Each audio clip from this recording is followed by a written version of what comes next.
The octagon at UFC 314 bore witness to a clash that captivated the MMA world.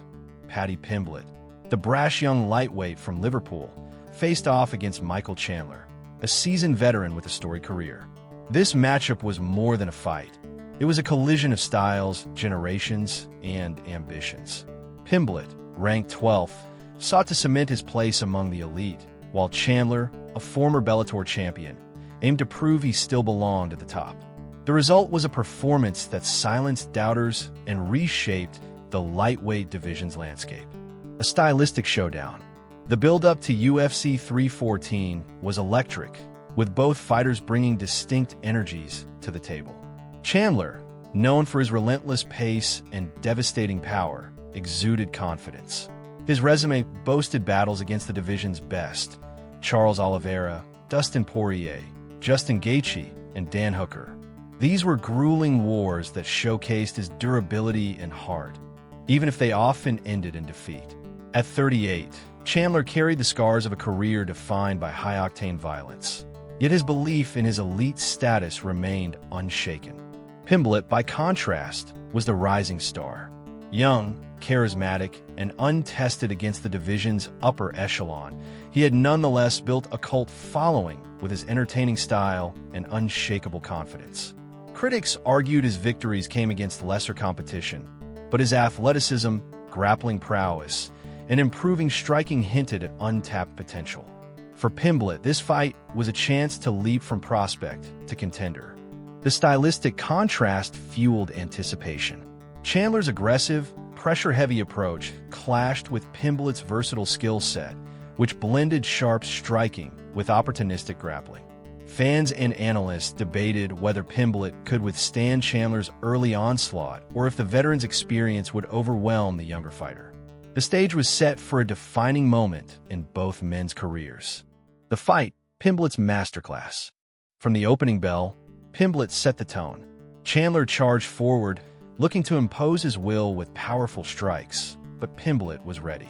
Moving fluidly, he countered with crisp combinations, targeting Chandler's body and head. His footwork kept him just out of reach of Chandler's looping punches, frustrating the veteran's attempts to close the distance. Midway through the first round, Pimblett landed a stinging high kick that wobbled Chandler. Sensing an opportunity, he unleashed a flurry of strikes, culminating in a devastating flying knee that split Chandler's forehead open. The crowd at Miami's Casillas Center erupted as Chandler staggered, blood streaming down his face. Pimblett pounced, taking the fight to the ground with a swift double-leg takedown. On the mat, Pimblett's grappling shone. He maintained dominant positions, raining down ground and pound while hunting for submissions. Chandler, known for his wrestling pedigree, struggled to escape. Pimblett's pressure was relentless, and by the end of the round, Chandler looked battered, his energy sapped. The second round followed a similar script. Chandler, desperate to turn the tide, swung wildly, but Pimblett's composure held firm. He absorbed a glancing overhand right, the only significant strike Chandler landed, before responding with a vicious body shot that doubled Chandler over. Another takedown followed, and Pimblett's ground and pound sealed the deal. The referee stepped in at 3:12 of the second round, awarding Pimblett a TKO victory, breaking down the performance. Pimblett's dominance was comprehensive. He outstruck Chandler 42-11 in significant strikes, landed 2 takedowns, and controlled over 4 minutes on the ground. His striking was precise, mixing head kicks, body shots, and rapid combinations that kept Chandler guessing. On the ground, his transitions were seamless, showcasing a grappling game that has evolved far beyond his early UFC appearances. What stood out most was Pimblett's poise. Facing a fighter of Chandler's caliber, many expected the 29-year-old to falter under pressure. Instead, he fought with the confidence of a seasoned veteran, never deviating from his game plan.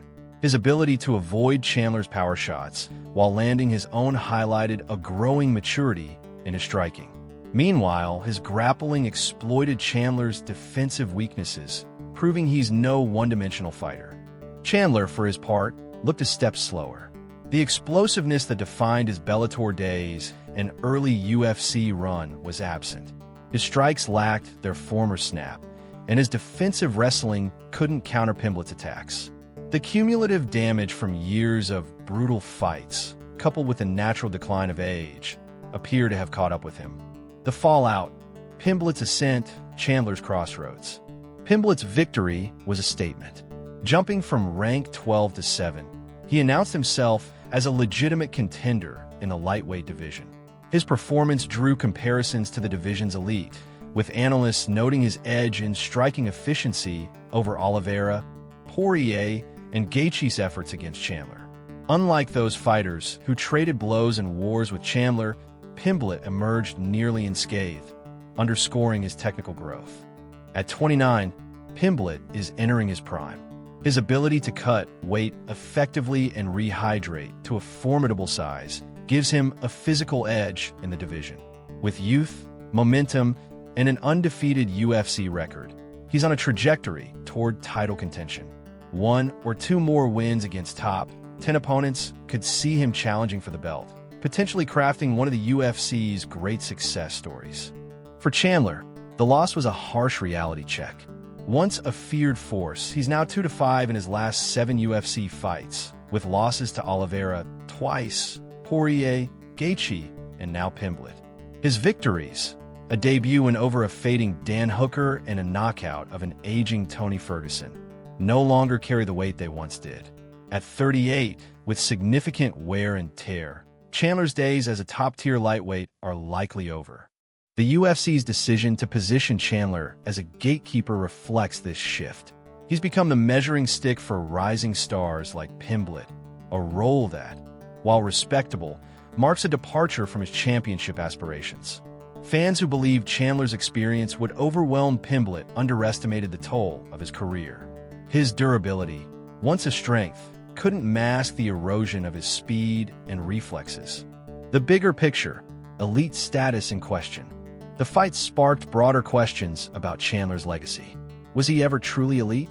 In Bellator, he was a dominant champion, but the competition there pales in comparison to the UFC's lightweight division.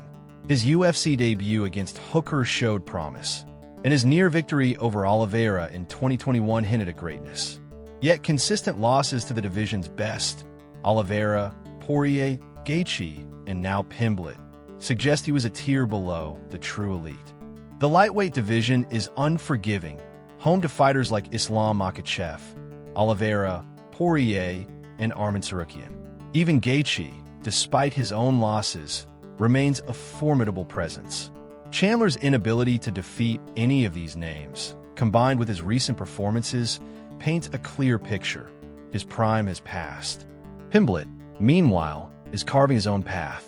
Critics who dismissed him as a hype train were forced to reconsider after UFC 314.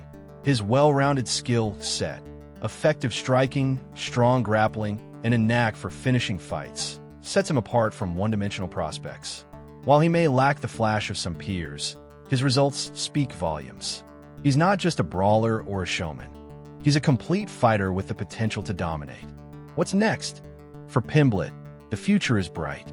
A matchup against a top 5 opponent, perhaps Gaethje, Tsarukyan, or even a rematch with a resurgent Hooker, could solidify his contender status.